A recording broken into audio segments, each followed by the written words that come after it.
Hello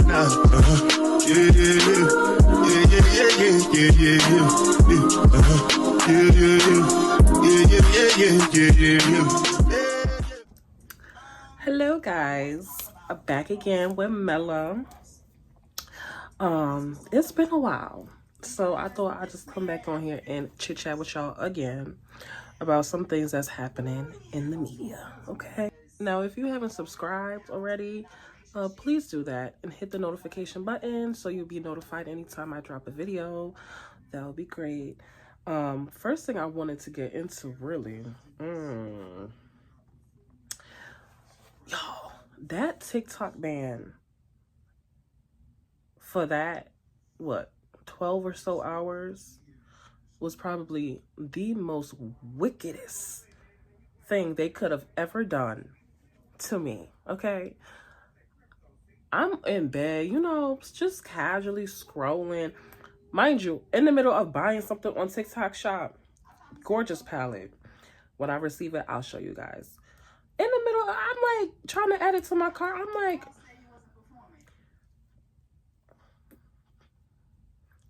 why is it not adding to the cart? I'm getting an error message every time I add it to the cart. So I closed the app. Y'all, I closed the app, try to reopen it. It was clipped for me. It was clipped, y'all. I could no longer access the app. All of 5 minutes ago, I was scrolling just fine. No issues. I was like, it's too early. It's not even 12 o'clock yet. Mind you guys, I'm on the East Coast. I live in New York. It's not even 12. Like, why am I not able to access this app? It's not January 19th yet. Y'all, I was so confused. I was so distraught. I didn't even know what to do with myself. I went on Instagram, kept finding myself closing the app, going to open TikTok, only for TikTok to show me this. Y'all, it was very eye-opening to see how influential this one app has been. Like, coming from someone who was very reluctant to downloading the app, and now, like, I almost cannot envision life without it. Because, guys, on TikTok, it's a totally different vibe. Like, it's a totally different sense of humor. I laugh, guaranteed laughs, anytime I open the app. It's extremely informative. I don't see how I was going to be able to get through without TikTok. Like, I was really ready to cry. I was on the verge of tears, y'all. TikTok. Okay. TikTok. I told y'all I'm a crybaby, okay? A lot of stuff be having me on the verge of tears. Don't make fun of me. Anyways, I was like, y'all, they really did it. They really did it. And early too. Like, I couldn't even get the last 2 hours in before they clipped us off the app. And then guess what? Imagine my surprise when I wake up the next day and it's back up and running again. So then what was the purpose? What was the point? I feel like there's something fishy going on. I can't pinpoint it to you guys, but it's very fishy. I don't know what. I think they're probably trying to teach us a lesson. Like, trying to teach us or let us know, like, listen, y'all, we can snatch this. We can snatch your beloved app. We can snatch anything from you, okay? Within any given moment. And you can't do nothing about it. I kid you not. It gave that. Like, when you take something away from a child and you're like, listen, you better behave, otherwise you can't have it again. You can't have this again. Dangling it in our faces. They know how badly we love this app. And They know how badly they need us on that app. Americans, us Americans, they know how profitable Americans, specifically Black Americans, have made that app.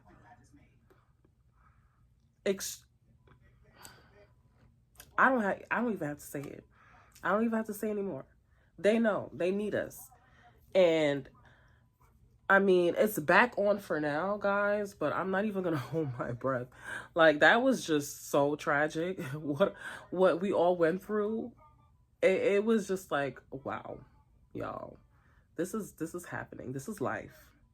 But I don't know. And then I find it funny how Trump and the error message that we were getting on the app is, thanks to Trump's efforts. If I can find a screenshot of the messages that were on the apps, guys, too much mention of Trump. And we know how much of a narcissist this man is. And I'm going to be honest with you. Like I said, that's what had me feeling like it was some real funny business going on. Because I'm like, due to Trump's efforts, that's why we are in this situation in the first place. Can't do it. I can't. You are stressing me the hell out. I can't. You guys, do your research. The reason that the TikTok ban was even brought up, was even entertained, was because of Trump. Trump instigated this TikTok ban. And now 4 years later, he gets to swoop in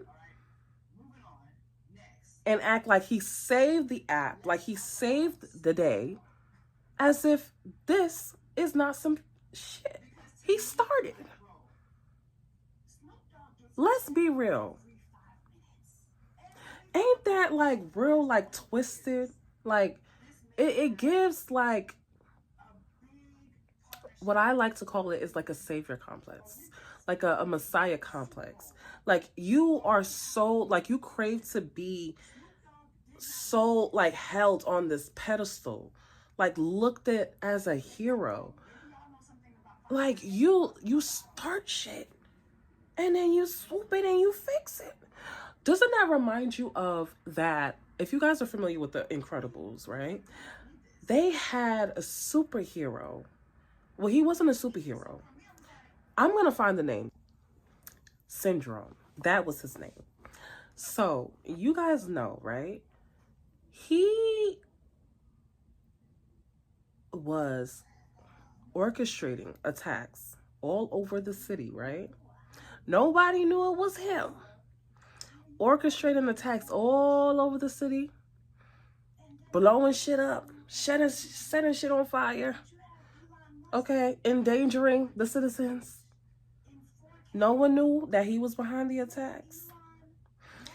And he was a fake hero. He wasn't even a hero. He had zero powers. He orchestrated the attacks and the saves so that it will benefit him and it will fall in his favor. And I like, literally, that is Trump in a nutshell. Like, and we all know Syndrome. He was a nutcase in the movie. Okay? A complete nutcase. But yeah, anyway. I digress. That is exactly what Trump did. Okay? And here we are. I mean, TikTok is not completely like reinstated.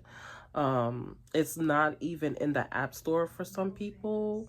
A lot of the apps that are ran by ByteDance, like CapCut, Hypic, Lemonade, and TikTok, they're not in the App Store. So if you didn't have the apps already, or if you offloaded the apps on your phone, it's pretty much clipped for you. Like, we don't know when they're gonna reinstate it. I think they were talking about keeping the app available till September. Don't quote me, guys. Until they come to some deal. Honestly, I don't want that man to sell his app. Like, if it comes down to it, we just gonna have to say goodbye to TikTok. I do not want him to cave to this damn American government. It's so crooked, and it's all about money. Okay, it's all a money grab. They don't care about our data being stolen by the Chinese government. They don't care about none of it. They never cared. They don't. It's all a money grab. That's all it is, and you cannot convince me otherwise. Yeah, honestly, I'm just gonna hold my breath. And I hope to God he just keeps his app and keeps it pushing, and TikTok just continues to flourish. I do not want him to sell it to one of these crooked billionaires, not Elon, not Mark, because all they're gonna do is run it into the ground. It won't even be TikTok anymore. And I'm good off that. Like, I'd rather have no TikTok than a meta TikTok. Okay? We're good. Now, on the topic of this country and the direction that it's going in, and the inauguration and so forth and so forth. There has been a lot of stir, a lot of uproar in regards to some of the black men. Emphasis on black men that have showed support for Trump. We all know that the demographic of black people that support Trump are men. I'm not going to do them in too much right now because I could really say a lot, but I won't say half of it, y'all, because I could be here all day talking my speech, okay? I could be here all day. Snoop Dogg. What are you thinking? This is the same man that was literally cursing the hell out of Trump, insulting the hell out of Trump. Y'all, I'll insert the clip if I could find it. Talk bad about him, but I think it's safe to say most people in our culture do not. Well, you need to know that a lot of your fans is racist. Ain't no fucking way around. Don't even try to put no. I don't even want to put anything around. I do. I don't give a fuck. I tell him straight up, motherfucker. If you like that nigga, you motherfucking racist. Fuck you and fuck him. Now what? All right. Draw the line, nigga. He drew the lines. Exactly. He drew the motherfucking lines. Before him, there were no lines. Everybody was everybody. We respected everything. We didn't trip. But nigga, when you drew the line, nigga, start pointing motherfuckers out and saying, nigga, fuck y'all then, nigga. Yeah, that's how I feel. You and them. If you're just tuning in, we're talking Kanye about Donald too, Trump. nigga. Don't forget about him too. Fuck you. So ain't nobody gonna perform for Donald Trump, huh? Which one of you jigaboo ass gonna be the first one to do it? I'm waiting. I'm gonna roast one of you Uncle Tom for doing it. Which one of you do it first? Osby's the one that performs for himself.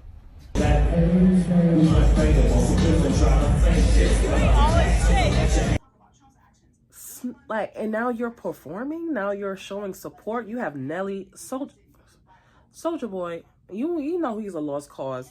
He already said he's pretty much doing it for the check. You know, wherever there's a check, he's there. No morals, nothing to stand on. You know, so he's a lost cause. We already know he's a lost cause. Nelly, Rick Ross, y'all. I can only hope that they face the same amount of backlash that Chrisette Michele faced. Because we all know when Chrisette Michele sang at that inauguration for Trump, they tore her apart. We don't even know where she is now. I haven't kept up with her. But, you know, listen, your political affiliation is your political affiliation. I mean, you have a right to that. All I'm saying is, it's really funny how the black community was so quick to cancel this woman. Like, she's gone. She has like no career, guys. I don't even know if that shit could be revived. She's finished because of that one decision that she made. But do you guys think that Snoop is gonna lose any brand deals, any opportunities?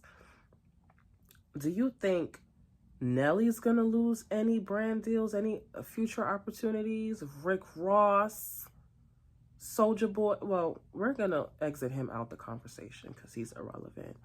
But those are just to name a few. I've seen Chef G go up there and back Trump. You have Kodak Black. Like, all of these degenerates, y'all. It's embarrassing.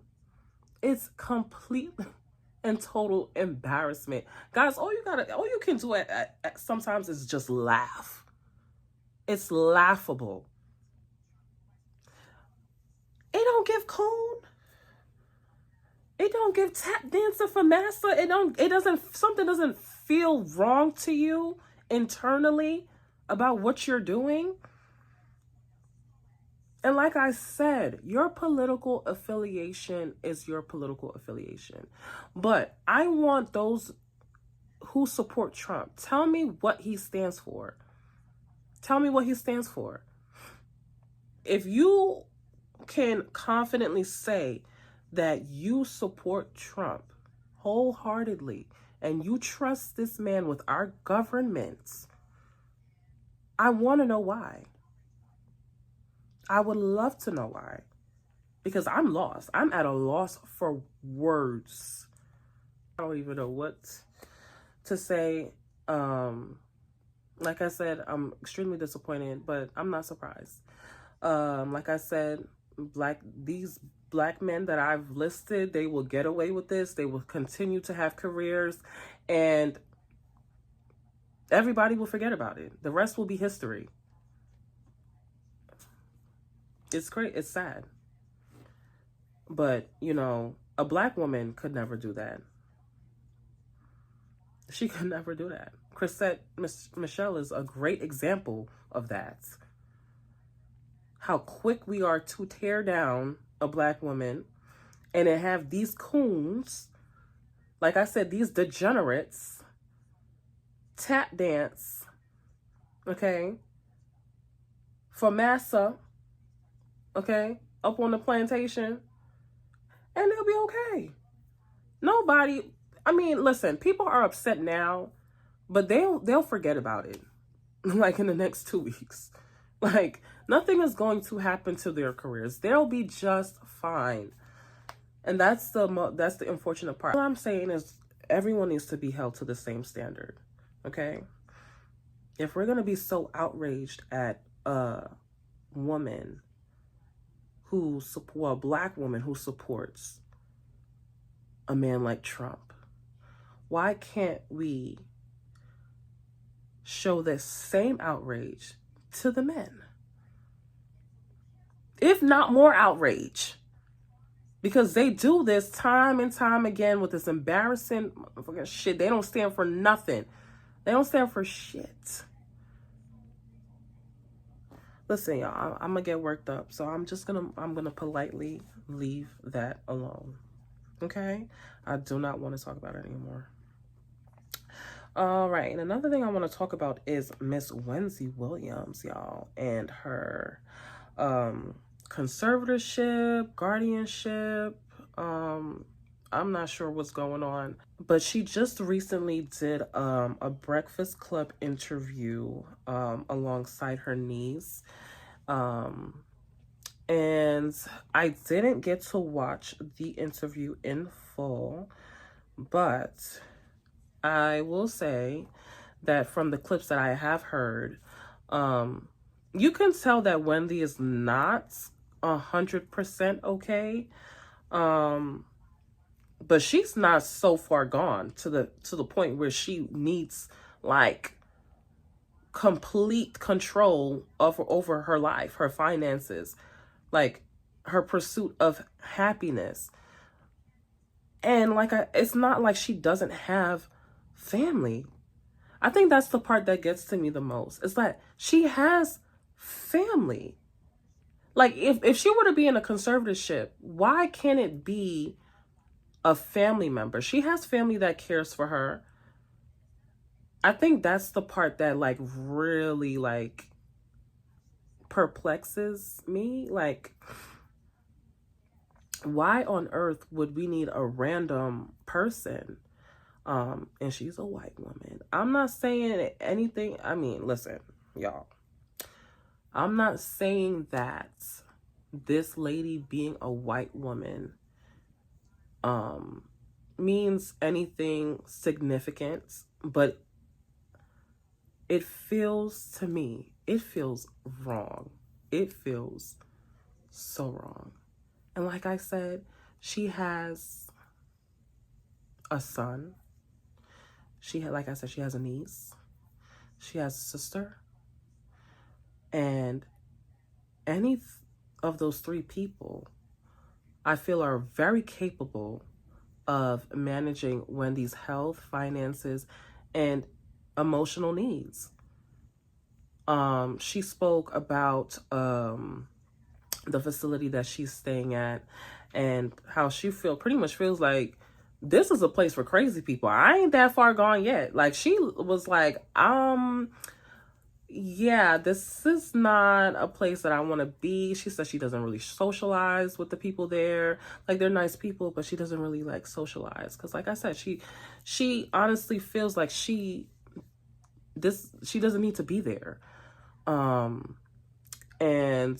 she also spoke about her only having $15 to her name. I think is really, really sad. Like, and I loved Wendy Williams. I used to like really catch her Hot Topic segments on YouTube, because I think they would like upload it like right after the airing on which channel was that? I forgot the channel that they used to air Wendy Williams show on, but I used to catch that all the time. Like, she is such a polarizing, iconic figure in media. Like, she is that girl, and it's really sad to see her health decline pretty much right before our eyes. The documentary that they did on Lifetime, just seeing her like in that state was like it was sad. I really can't think of another word other than sad. Like, it was like, wow, that's how quickly life can change. That's how fast life can change. Just like that. Just like that. Because if you guys remember, they had stopped doing the show for a while. I think they were supposed to do like a summer break or something like that. And then, you know, they kept pushing back, you know, the return, kept pushing it back for months and months and months, until they finally admitted, like, listen, Wendy is not in a state where she can continue the show. And then that's when it kind of like was like, wait, what's really going on? But in the documentary, they did state that she pretty much has been diagnosed with like an alcohol-induced dementia. Dementia is no joke. You slowly start to lose who you are over time. Your loved ones start to watch you forget things, forget birthday, forget names, you know. And I can only imagine it's a very hard thing to witness as those who love and care about her.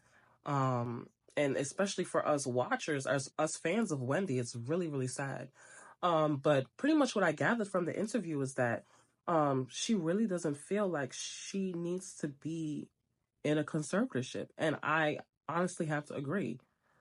And if she is in a conservatorship, I feel like a trusted family member should be in charge of that. She's not alone. Like I said, the son, the niece, her sister, any one of those people, you know. But I mean, I hope they're able to come to some type of resolution sooner than later, because you know clock is ticking. And she did mention like her dad is what, 94. Like she wants to be around for his last days too, you know. So I'm really, really hoping that Wendy's able to get out of this mess. And I wish her nothing but the best. We miss Wendy. Oh my goodness. I wish that I could just snap a finger and she would just get back on the air. Like Wendy, like it's an empty place without Wendy in the media, y'all. No exaggeration. No exaggeration whatsoever. But yeah, that's really all I wanted to talk about, guys. I don't really have much else to say. Y'all let me know what other topics, what other shows you guys want me to touch on. I think I mentioned real briefly in my previous video that I watch Love During Lockup. I've been watching that. I don't know how many people are really interested in hearing me rant and rave about Love During Lockup, y'all, because it's real messy over there. If you don't watch it, please watch it. It's very, very entertaining. Like you'll get hooked. I am not kidding. This is not a drill. You will get hooked. But yeah, like what other shows should I like touch on? Because I watch a lot of animated shows too. But yeah, reality TV, that's like right up my alley, y'all. Like I love me some mess. I'm a Libra, okay? We love to watch the mess from afar, okay? But don't include us in it. We good. We fine. But you guys, that was all for today. I gotta go and watch Real Housewives of Potomac because I was gonna touch on that too, but I'm just like, I feel like last episode, it's not worth talking about. Like I said, they need to wrap this season up. Wrap it up. We are finished. We're tired. Okay? The season was tired 6 episodes ago. Please, just be done. Like, I'm like, I can't even believe there's another episode for me to watch. Like, I'm ready. Let's get to the reunion. Let's give it a rest. And y'all need to press a hard reset on this whole entire franchise. Seriously. It's not giving. This season is not giving at all. So, yeah. I'm going to just watch Real Housewives of Potomac. Like I said, I don't have much to say about last week's episode. It is what it is. Like honestly, I'm done. I'm over it. Finished. Yeah, I guess. But yeah, anyways, guys, like, comment, and subscribe. Like I said, hit that notification bell just so you'll be notified whenever I drop another video. And guys, stay tuned. Comment below whether or not you want me to review more shows. If you want more fashion, makeup content, guys. Yeah, I'll be down to do whatever. But yeah, guys, I'll see you next time. Okay, bye.